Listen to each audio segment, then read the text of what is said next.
Australian Prime Minister Anthony Albanese is a big fan of Indian Prime Minister Narendra Modi. He welcomed him to the Kudos Arena at Sydney Olympic Park in late May last year in front of 20,000 enthusiastic Indian Australians, declaring, and I quote, "The last time I saw someone on the stage here was Bruce Springsteen, and he didn't get the welcome that Prime Minister Modi has got. Prime Minister Modi is the boss."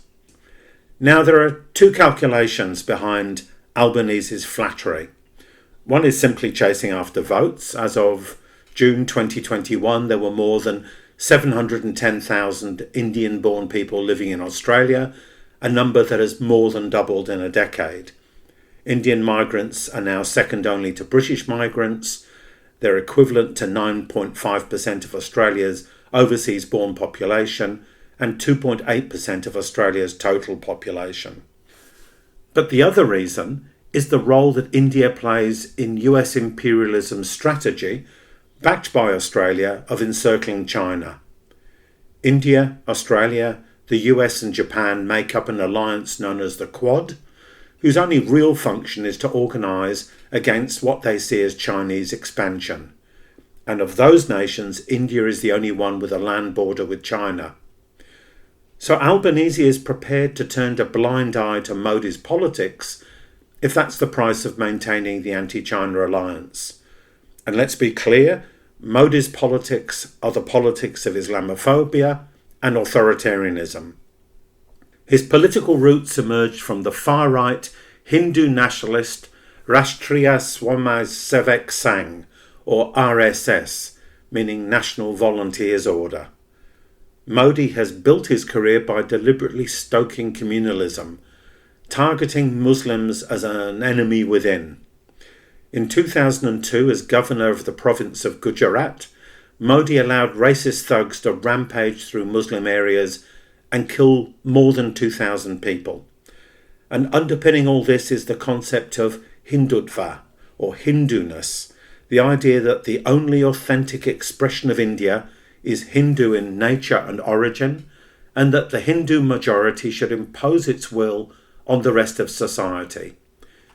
It's a reactionary idea that has reached the streets of Australia. In September last year, Hindu extremists staged a march through Harris Park in Sydney, and there has been violence against Sikhs, who are a religious minority in India, in Sydney and in Melbourne. So to explain Hindutva and its implications, we're joined by Barry Pavier. Barry is a long-standing member of the Socialist Workers' Party in Britain, that's Solidarity's sister organisation, and a retired further education lecturer from the northern city of Bradford. He's the author of Hindutva and the Sangh Parivar in Britain, and I'll include a link to the article in the show notes. You're listening to The Sound of Solidarity, brought to you by Solidarity. We're a revolutionary socialist group in Australia, and if you'd like to find out more about us, our website is solidarity.net.au. I'm David Glanz, and I'm recording this episode on unceded Wurundjeri land in Narm, or Melbourne. So welcome, Barry. Nice to see you again, and thanks for this opportunity. No worries. Well, first up, who is Narendra Modi and what makes him tick? Modi comes from a very lower middle class background, or petty bourgeois in the Marxist theory. His father was famously a street peace seller, as Modi keeps on, reminding everybody, stressing his very, very sort of modest origins. At the age of 16, he joined the RSS, which I'll say more a bit in a minute, and very rapidly became a full-time organiser. And because of his organisational skills, rose in the organisation. So about 35 years ago, he reached a rank called Pracharak, which means organiser. Now that the RSS has got several million members, and there's about 2,500 of these people at that rank. So he's a fairly senior member, but not at the right top. As I said, Modi's skills were in organisation, and he first came to prominence around 1990, where he organised a national so-called chariot tour by the then leader of the political party which the RSS sponsors, the BJP, which Modi is now the leader of and the Prime Minister for. And the then leader, L.K. Advani, did a very, very successful several-month-long national tour in this so-called chariot, which was actually a converted Toyota pickup truck. And it provided the launch pad for the campaign, which led to the destruction of the Babri Masjid Mosque in the city of Ayodhya and the subsequent construction of the Ram Temple, which yesterday was inaugurated by Modi in a sort of massive national ceremony. And so from his success of this, Modi was then given difficult jobs by the RSS, principally sorting out the mess which the BJP had got to in Modi's home state of Gujarat. And Modi and his right-hand man, Amit Shah, who is presently the Home Minister of India, so they're a duo who have worked very, very closely for over 30 years. While Modi does the sort of big public carnivals like yesterday, Amit Shah is the man who gets his hands dirty and organises stuff in his role as Home Minister. You said what makes Modi tick? That Modi is a bit of an outlier in the RSS, which I'll say a bit more in a moment, but Modi very much believes in the central role of the state. And therefore, for Modi, getting state power is actually absolutely central. Therefore, his role as Chief Minister of Gujarat from 2002 to 2014, and his role as Prime Minister since 2014 of India, is actually, fits exactly his idea of how you change things, which is actually a bit different from the mainstream RSS, but I might mention that in a moment. Okay, well, look, why don't we move on now to talk about what the RSS is? Sort of what kind of formation is it? Is it a threat? The RSS is a mass paramilitary organisation. Literally, I mean, it parades people in uniforms. It's very hierarchical structure. It was formed in 1925 in the central Indian city of Nagpur in a sort of response to there had been sort of Hindu-Muslim religious street actions and confrontations in the previous few years. Now, there's a widespread misconception on the left that it was formed in some kind of emulation to European fascist movements. This doesn't quite work. Firstly, the timing doesn't work. If you're finally in 25 and the Nazis didn't become anything major until the early 30s. But also, if you look at the paramilitary uniform, their classic uniform, which sometimes got some sort of sarcastic comments, was white shirts and khaki shorts, and they paraded, sort of carrying long sticks called lathis. Now, in fact, that uniform was a direct copy of the uniform of the British Imperial Police at the time. So you can see whom they were emulating. It wasn't European fascists, it was a British state. And that also shows you the nature of their politics, in that they attempted to promote this idea of Hindutva, which you mentioned at the beginning, which predates them. Dates them back to the 1860s or 1870s as a coherent sort of political movement. And the RSS has been notable for, in its early periods of street actions. They don't do so much now, because the RSS is now part of a sort of group of organisations called the Sangh Parivar, which you mentioned is part of the title of my article of a year ago. The Sangh Parivar is roughly translates as Brotherhood of Organisations, and it's a very wide, not formally incorporated network. And the RSS is one major component of it. the other major component is centered around an organization called the Vishwa Hindu Parishad, or VHP, which roughly translates as World Council of Hindus. And that is centered around the temple network and religious figures. Now, these people are not RSS in the main, although there's some overlap of membership. And to cut a long story short, the RSS wing and the VHP wing are, although they both agree about Hindutva, are actually in competition with each other for, if like, the dominant role inside the Sangh Parivar. The situation in Britain, and I suspect in Australia, is that the dominant element in the Sangh Parivar is actually a more VHP associated wing rather than the RSS. The RSS has, in Britain, has got a small affiliate. It's called the Hindutva Sangh in Britain. I don't know about Australia, but I would guess that it might be operating there. And it really sort of targets basically young professionals, because the biggest and most important part in India now, I'd say, of the Sangh Parivar is an RSS affiliated group, which is their student organisation, which goes under the initials ABVP in India. And that has got several million members and has had from the turn of the century. Now, if you think about the churn of students every 3 years, by now you have many millions of people who have been through the ABVP, who are now in important positions inside public sector organisations and corporate organisations. For instance, the recent vice president of Microsoft in India, there was a bit of a scandal about 3 years ago, because she turns out to be a former ABVP person and is the sister of the current ABVP president.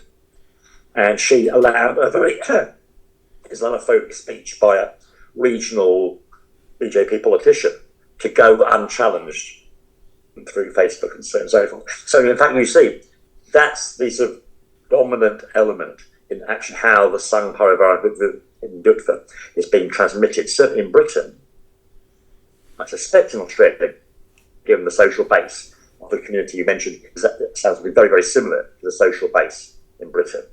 And it fits there, because what's happened, especially in the last 20, 25 years, is this massive growth of Indian capitalism, which is driven by the IT sector and later by pharmaceuticals and its spread. And so this new class, Indian capitalist class, and their professional auxiliaries, the whole notion of Hindu and Indian greatness being pushed, especially by Modi, but also by the BJP in general, fits ideally. And what's happened in Britain is that since the early 1990s, the VHP has basically gained domination over the temple movement through the campaign around. The mechanism they used was the campaign to build this new temple that was inaugurated yesterday. And they were very clever. All they did was go to every Hindu temple in the world and say, "Will you sponsor a brick?" Who could say no? But that was the wedge by which they have managed to sort of get into, and over the 3 decades take a dominant role over the temple. Because the temples are the major social organisation of the community of Indian heritage in Britain, and I suspect also the same will be in Australia. They're the same kind of people. I think you mentioned recent large migration. I think they're the same. It's the same social base. And I think that's the mechanism by which they've actually managed to get control. And you mentioned I'll just finish up on this bit. You mentioned, is the RSS a threat? Well, I think it operates in the circle of young professionals and actually is colonising them. In terms of street action, and there was one in Leicester, which was quite unusual at the end in just over a year ago, and you mentioned one in Sydney. Now, the VHP has their own paramilitary organisation. It's called the Bajrang Dal, which doesn't translate precisely into English, but I think the phrase "tough lads" is probably closest. And they are not an organised paramilitary unit. They are basically bunches of street fighters in sort of classic sort of street fighting mode. And I think in Leicester, it was a group of people more aligned to that group rather than the RSS, who was behind the riot in Leicester. I don't know about Sydney in enough detail, but I would not be surprised if that was the same sort of kind of element. Not the RSS, who in Britain and in the USA and Australia and other places don't actually target that kind of street action now. They target, ideologically, the domination over the sort of young professional element. So we've got a number of rival ethno-nationalist, right-wing religious organisations. Am I right in saying that they all share the concept of Hindutva, the Hinduness? And can you unbundle that a bit? What are the implications of people adopting that concept? All the organisations around the Sangh Parivar are, in a sense, believers in Hindutva. That's a basic political principle.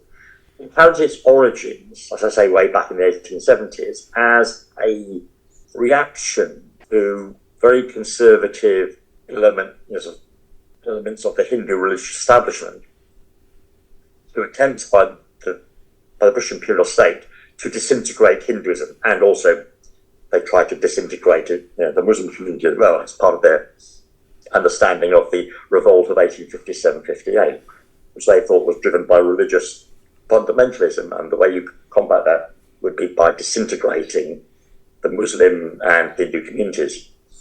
As a reaction to that, so it's a right-wing element pushing this idea of a unitary Hindu community.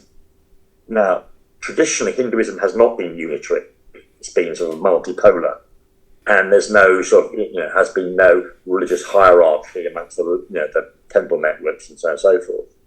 The notion of Hindutva is this idea that the only authentic expression of India is Hindu. And therefore everything else, Islam, Christianity, socialism, is actually inauthentic. And therefore, at best, should be allowed a very subordinate and marginal presence, and obviously, at worst, from our point of view, eradicated. That then fits into their notion that the major imperialist force in India actually wasn't the British, and the RSS had almost a zero participation in the freedom struggle against British imperialism. They were notable for not taking part as an organisation level. Individuals may have done in other capacities. And so their major target is Islamic imperialism, going back to the arrival of the Turkish sultans around the year 1200, but especially aimed at the Mughals from about 1525 onwards. And these they see as actually imperialist invaders, and therefore for them and their people in universities push this idea now. And this is one of the major, in Britain, and I guess in Australia as well, so one of the major areas for them to try and push these ideas. They've appropriated the term decoloniality. But for them, decolonialism means anti-Muslim, because Muslim imperialism is the major enemy, and therefore getting rid of rule and colonial sort of elements in Indian society is actually de-Islamifying. And therefore they're providing in British universities this notion of we are anti-colonial, we're anti-imperialist, being Islamophobic is being anti-imperialist. Now, Hindutva actually went beyond the BJP and the RSS because of its implantation in religious figures. it was actually very present in the Congress Party. And they had two big wins when they wrote the Constitution of India back in 49. Firstly, they changed the new state language. Everybody had assumed until 1947, and it had been Congress policy, that the state language of the independent India would be a language called Hindustani, which is a language with a large number of Arabic and Farsi loanwords in it. At the Constituent Assembly, between 47 and 49, this was changed to Hindi. Hindi is being created by right-wing Hindutva grammarians back at the end of the 19th century. And basically, they expunged all the loanwords from Urdu, from Farsi, from Arabic, and recreated Sanskrit equivalents, such as the word for student, for instance. And they changed that, and that was seen as a big win, because actually that then enabled them to downgrade Urdu as an official language. Secondly, on the basis of this, they then changed the name of the state in Hindi, because before 1947, the name of the state which the Congress Party was arguing for in Hindustani would have been Hindustan. And the Congress slogan before independence was Jai Hind, long live India. The Constituent Assembly changed that. So instead of Hindustan, the name of the state in Hindi was Bharat, which is a Sanskrit word relating to the Vedic situation of antiquity. Now what's actually happening is that the elements around the Sangh Parivar and the BJP are now campaigning to change the name of the state in English to Bharat. I abolished the name India in total and put in this Hindutva linked term. And that's actually part of the sort of political sort of campaigning that's going on. It's around language politics, but it was actually deeply embedded in India, in the Constitution of India from the beginning, and was embedded in significant elements in the Congress Party. Hindutva was deeply embedded in the Indian state from the beginning. In fact, there was a wedge there, which the BJP and the RSS have been able to use. Am I right in saying that the way in which Hindutva has been mobilised to generate Islamophobia seems to be much more severe now than it was 20, 30, 40 years ago? Is that correct? And if so, why? Well, I think you have to look at the general situation. They've always been Islamophobic. It's like there's a wiring from the beginning with this notion of Islamic imperialism.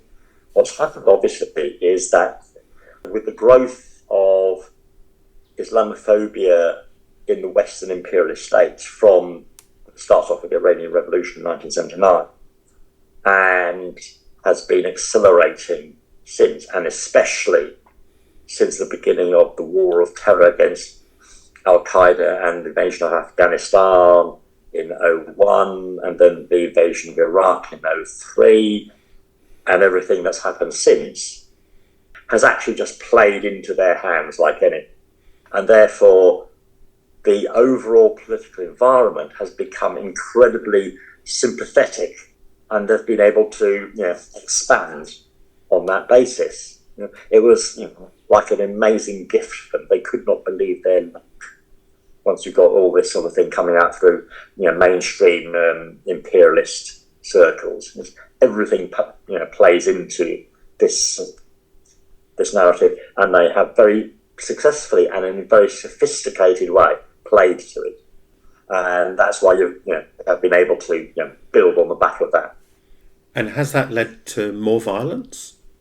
In India, certainly, because what you've had in India has been the growth of not the RSS, but these sort of little militias, which I think basically are rebadged Bajrang Dal people. It's the same people in the Bajrang Dal in various places who turn up, especially in cow protection militias, because one of the wedge issues for them is cow protection, which means banning the slaughter of cows. And this is actually a coded attack on Muslims. So what you tend to get are these basically gangs of thugs who call themselves cow protection militias, operating mainly in northern India, but in onto other places as well, who go around ambushing and harassing Muslim butchers or people or pastoralists who have cows. And if these people are lucky when they're being raided, at least. If they aren't lucky, they end up literally dead in the ditch, which a number of people have. There have been a number of murders carried out by these cow protection militias.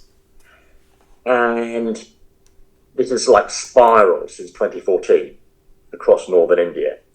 And at the most, the local police eventually sort of launch a case against these people who are then immediately given bail and never jailed. Many of them just get off scot-free anyway. And it's provided the environment in which, in the state of, for instance, in the state of Uttar Pradesh in northern India, which is the biggest state, since 2015, I think, the chief minister has been a member of the BJP called Yogi Adityanath, who's not an RSS member. He formerly ran an important temple in the north of the state, founded his own militia. Now, ever since the Yogi has become chief minister, he has increased the state harassment of Muslims. So, for instance, whenever there's some street riot over, usually sort of launched by the Bajrang Dal or one of their local, affiliates, the Muslims concerned are arrested and their houses bulldozed. And so proud is the Yogi of this that he's actually almost made the bulldozer his logo. And at election time, because he just recently got a second term, his supporters were going around saying support the bulldozer and things like that. And so you've got two levels of violence. You've got increased level of violence from these thugs militias who change their name according to the issue, and from the state at the level of the provincial state governments. And the point about the Yogi is that he is now being seen as the most likely successor to Modi, if and when, which I think Modi intends to be a long time hence, Modi retires. Now, Modi isn't very happy with the Yogi. It's vastly different traditions. And so they're, in a sense, competitors, but is stuck with him because of the nature of their politics. It doesn't quite work out.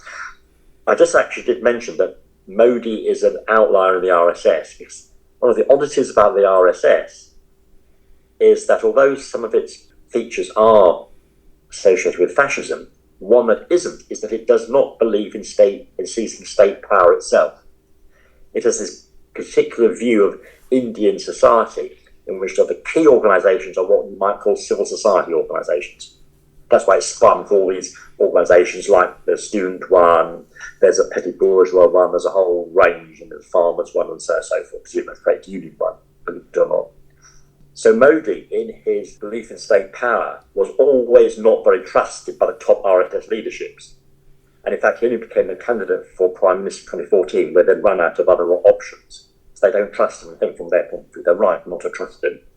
On the other hand, so Modi, by the same token, Modi doesn't trust anybody else with an independent power base, like the Yogi. But that's sort of secondary to the fact that the entire strategy of both of them lead to the proliferation of violence, both at the state level and the unofficial, thug level. Perhaps we can move on to the opposition to Modi. There are two mass communist parties, and there has also been resistance amongst farmers and workers. There have been strikes, and there was a very big farmers' protest, series of protests, which led to almost a farmers' invasion of New Delhi. How are people responding? What sort of demands are they putting? Are people putting up a clear alternative, or are they making concessions to what Modi has to say? There's a massive amount of struggle goes on and has done almost continuously from different groups of workers and small farmers, students, and so on and so forth. I mean, it's every day you see reports of protests, disputes, strikes, and so on and so forth. And the Indian working class and the small farmers have a decades-long, very brilliant history of fighting. And you mentioned the farmers' movement. The farm movement was actually a very bad moment for Modi. But it's one of the things about Modi is that although the RSS has a typical lower middle class, petty bourgeois base, one of the features of Modi is his alliance with big Indian corporate capital. Especially, there's two particular groups he favours from Gujarat, one called the Ambani group, and the other one called the Adani. Now, Adani... We know Adani very well in Australia. It's been a big focus of environmental struggle. Absolutely. Now, Adani is one of those two big groups. You can see how important they are because people in Australia who follow cricket will have obviously sort of seen the Narendra Modi Stadium at Ahmedabad in the recent World Cup final, which was actually renamed for Modi 2 days before it was inaugurated. But called Jai Shah, who happens to be the son of Amit Shah, Home Minister. Jai Shah is now the president of the Board of Cricket Control in India, renamed it after Modi. There are two ends at that stadium. One is called the Ambani end, and one is called the Adani end. Laws being brought in, which the farmers were protesting about, would have worked in the favour if they'd been implemented in their entirety and weren't, because unusually the BJP was forced to retreat a bit on this, at least temporarily, that it would have benefited Ambani and Adani and some other large corporations. So you can see now Modi is actually very much heavily involved and wants to promote these two. So for instance, in May last year, he helped negotiate the takeover by Adani of Haifa port in Israel, a deal also enabled by Benjamin Netanyahu. As you say, sort of Adani has an absolutely appalling history of environmental destruction. The Ambans are slightly different. They're heavily into IT. So, for instance, about 3 years ago, they picked the pocket of Mark Zuckerberg for $9 billion. These people are actually central to Modi's project. To go back to your original question about the opposition, the sort of parliamentary opposition are hopeless. Partly because Congress has collapsed, partly because in their last period of government they delivered nothing. In the period of the crisis after 2010, they delivered absolutely nothing, and therefore it was in a sense an open goal for the BJP to push through. They have never really confronted the fact that there were large pro-Hindutva elements within their own ranks, and therefore for a long time certainly between 47, 48 and the early 80s, it was a lot of Congress, state governments and Congress politicians who actually enabled the growth of Hindutva, and they've never really confronted that, which has ended up being completely disabling. You mentioned the Communist parties. Now, there are actually three major tendencies. The original split was actually of a sort of particularly Indian nature. There is also a tendency which is called the Marxist-Leninist tendency, which in very general terms now sort of show inspiration from what happened in China. And for instance, there is a very big ML organisation in the eastern state of Bihar. I mean, it's got tens of thousands of members in one state. It has affiliates. It's got student, farmers, workers affiliates. That's organisations with tens of thousands of members.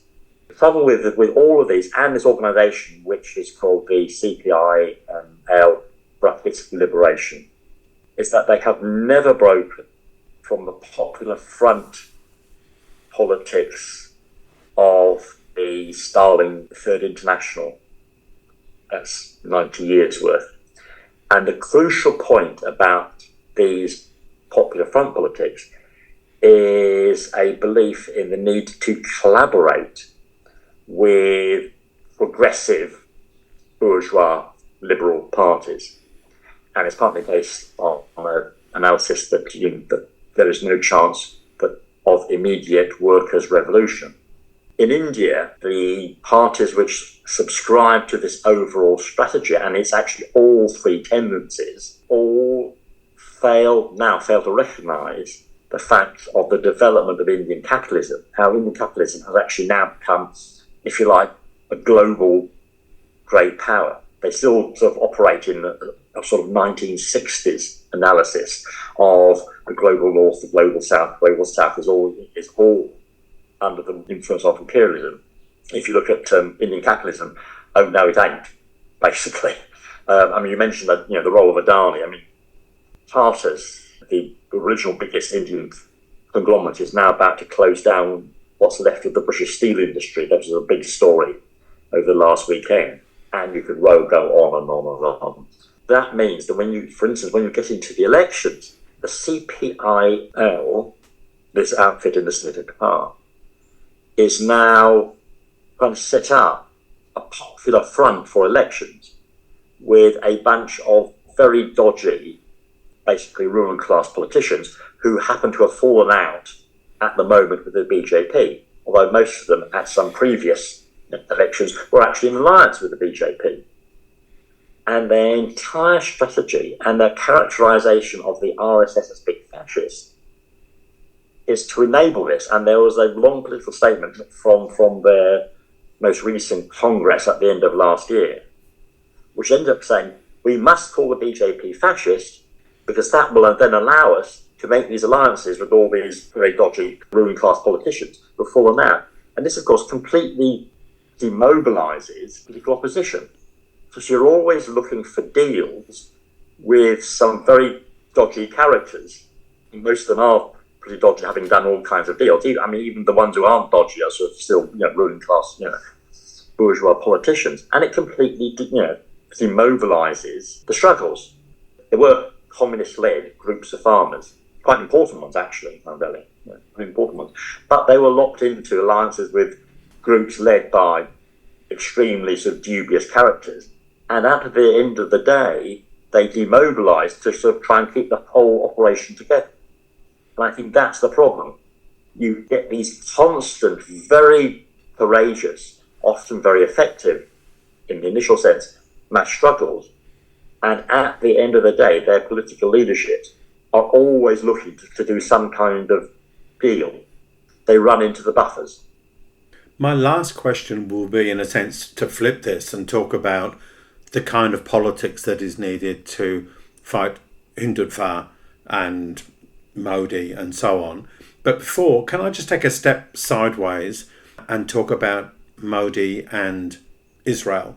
You mentioned the deal whereby Adani took over the port in Haifa. But there's more to it than that, isn't there? That Modi and Israel are both working on a politics of ethno-nationalism, of so-called purity, whether it's the Jewish state or the Hindu state. I just wondered whether you could talk a little bit about that coming together of reactionary politics from quite different countries and, on the face of it, different political systems. Obviously, one element is the Islamophobic element. The homicidal politics on policies, being pursued by the Netanyahu government in the war on Gaza, obviously fits with the sort of homicidal Islamophobic politics of the Hindutva movement.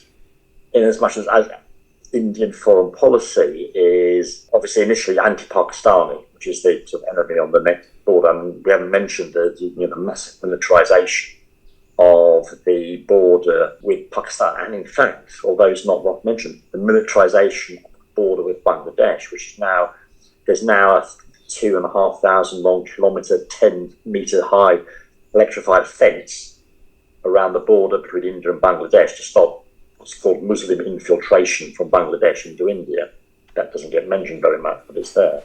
So obviously that element fits very much with the Israeli government's perspective, and especially the likes of Netanyahu and the people likely to succeed Netanyahu. We're talking about Ben Gvir and Smotrich. So you've got that element. And that's becoming more and more prominent. And there's a foreign policy one in that Modi would either like to neutralise powerful states on his border, like Pakistan, or completely come to dominate, like states in the Gulf, for instance, Qatar, UAE. And you'll see, actually, that's also the strategy of the Israeli government, the so-called Abraham Accords, which the war in Gaza has rather sunk for the moment. So in a sense, there's a foreign policy alignment as well as general politics. I think there's also a thing a bit wider, is that the more general and long-term strategy for the BJP government is projecting India as a global great power. There's a sort of military aspect as well, where people may have noticed the British aircraft carrier task force did a tour of the South China Sea last year. Now, if that was going to be used as a permanent feature, the probably home port for that would be the Indian naval base at Visakhapatnam on the east coast of India, which is where the Indian aircraft carrier has been home ported. I think the alliance with Israel fits into that, because for the Israeli government, they are, in a sense, always looking for a plan B, just in case the Americans fall out with them. It's unlikely, but they are very aware that the American support for Israel is always very transactional. And then actually, it is not impossible that sort of situation could come about at some point in the future where the Americans might want to basically dump the Israelis. Not likely at the moment, not foreseeable at the moment, but for the Israeli government is always a possibility. And therefore they need a plan B. And I think, thinking in the very long term, for them, an alliance with India as a growing power would be a bolt hole, just in case something went wrong with the Americans and the European. And so you've got very immediate things. Modi needs Netanyahu needs the investment, and you've got Adani as the sort of, pal of Modi pushing there. And this more, the medium-term foreign policy ones, their policies around the Gulf and West Asia are complementary. And the long-term one, they might need a long-term strategic arrangement at some time in the future, just in case, but they all fit together. And therefore, from all points of view, it makes a lot of sense for Modi to push connections with Israel, and for different but complementary reasons. It fits the Israeli sort of state's interests as well. As I said, I'd like to close on a more positive note by pointing to the politics and the potential for Hindutva and Modi to be defeated. What do workers, farmers, students in India need to do to break Modi and break the neoliberal big capitalists who stand behind him? Well, sorry about India for a moment. It's about solidarity across all the oppressed, all the working class. But there's a political, as I hinted before, there's a political aspect in this, in terms of the Indian left, is the need to break from the whole politics of what you might call popular frontism. And this has gone back for decades, even before the independence, but certainly, you could run through mass struggles all the way through from independence. And the Indian left has had massive organisations, huge number of people fighting very bravely under terrible conditions against terrible oppression over a whole range of settings, very successful times, but have always been hampered and tripped up by the popular front politics of these dominant organisations, frequently thrown away success. And so that's the first thing. It needs to be building a revolutionary tendency in India, which relates, like anywhere, relates to the struggles, but also has revolutionary independent class politics, developed from the specific setting, circumstances of the Indian setting. And that's a problem, because there are small groups of revolutionists, and there have been. But, very often it's the size of the task that daunts people. How do we start in this huge, country? And very often it's easy to get caught into operating and campaigning with one particular group of people, almost in a silo. Well, you can do it. It's possible to have a spend whole career in India fighting, particular group, the cause of particular groups of people. And in one sense, I think for a number of revolutions, that's proved to be pragmatically an easier option. But strategically, it's been catastrophic and unfortunate. I think that's the first thing. There's a second element in actually recognising, I think, that sectarianism and Hindutva was built into the Indian state from the off. There's the whole notion of secular India linked with Nehru, which the BJP and the RSS have therefore abandoned, actually is a serious mistake. Because then you've got to go back and challenge the very nature of the Indian state from the off. Now that again is a daunting task, because in one sense, quite logically, you have to then go back, bring into play the issue of the partition itself, which becomes even a bigger, massive task. But I think without that, they're sunk, basically. Eventually, long term, you'll never get anywhere without recognising that.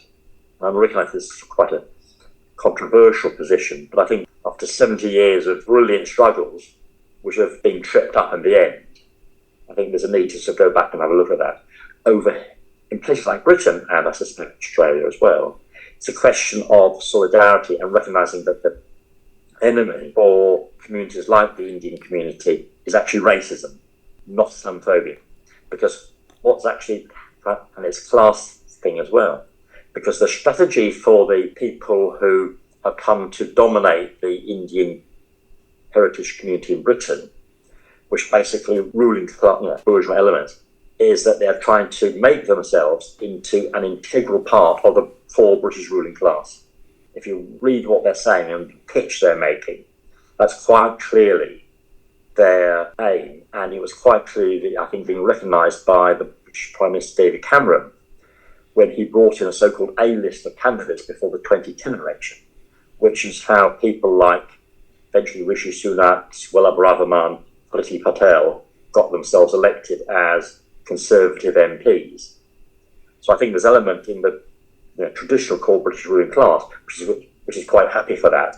And I would not be surprised if there's more astute elements of the Australian roots, because there's a bit of advantage in that as well. So I think the way to find it is actually class politics, but also specific, picking up this idea that Muslims are a threat, racism is a threat, but focus on racism in places like Britain and Australia and the focus on class politics, the unity of the entire working class against the capitalists, are the obviously interrelated key to cracking this and actually pushing Hindutva Modi and the Sangh Parivar and all the rest of them backwards. Okay, well, thank you. Well, we might leave it there. It's been absolutely fascinating. I suspect for a lot of people there's a lot of information that needs processing. And so once again, I would encourage people to go and have a look at Barry's article. The link will be there in the show notes for this episode, and you can take your time to read through some of the detail at your own pace. But I'd like to thank you, Barry, for your time and forward in the struggle against Modi and Hindutva. Thanks, David.